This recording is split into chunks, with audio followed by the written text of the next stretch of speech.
Abdurauf Abdurahim o'g'li Fitrat o'zbek madaniyati tarixida shoir va noshir, dramaturg va publitsist, tilshunos va adabiyotshunos, tarixchi va faylasuf, san'atshunos va jamoat arbobi sifatida kirdi. Abdurauf Fitrat 1886-yili Buxoroda ziyoli oilasida tug'ildi. U arab, fors, turk tillarini mukammal bilganligi tufayli Sharqning buyuk allomalari ijodini yaxshi o'zlashtirdi. Adibning otasi savdo ishlari bilan shug'ullangan bo'lib, u asosan onasi Mustaffo bibi tarbiyasida bo'lgan. Shu tufayli Bedil, Navoiy, Fuzuliy, Zebiniso, Uvaysiy kabi ulkan shoirlarning g'azallaridan xabardor bo'ldi. Abdurauf Fitrat ijodining ma'lum bir qismini dramatik asarlar tashkil etadi.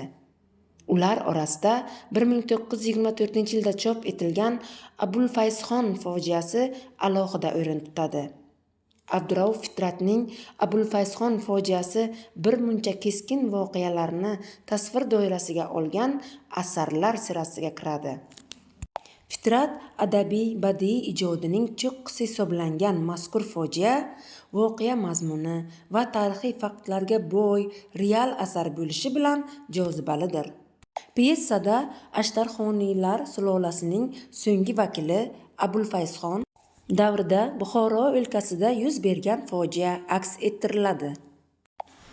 Asarda Abulfayzxonning toj taxtga da'vogarlik qilgan barcha merosxo'rlari, otasi, og'aynilari, yaqin va uzoq qarindoshlarini o'ldirib, hokimiyat sari kelishi katta badiiy kuch bilan gavdalantirilgan.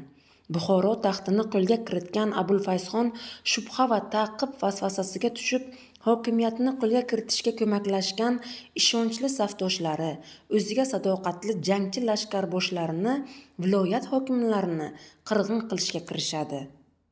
Abulfayzxon Buxoroda hukmronlik qilgan Ashtarxoniylar sulolasining so'nggi vakili.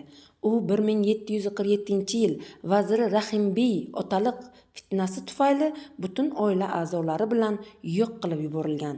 Shundan so'ng Buxoro taxtiga yangi sulola, Mang'it amirlari kelgan. Shu vaqtdan e'tiboran Buxoro xonligi Buxoro amirligi deb yuritila boshlangan. Abulfayzxon fojiasi 20-yillar o'zbek adabiyotining katta yutug'i bo'lib qoldi. Siz aziz kitobxonlarga ushbu asarni o'qishni tavsiya qilib qolamiz.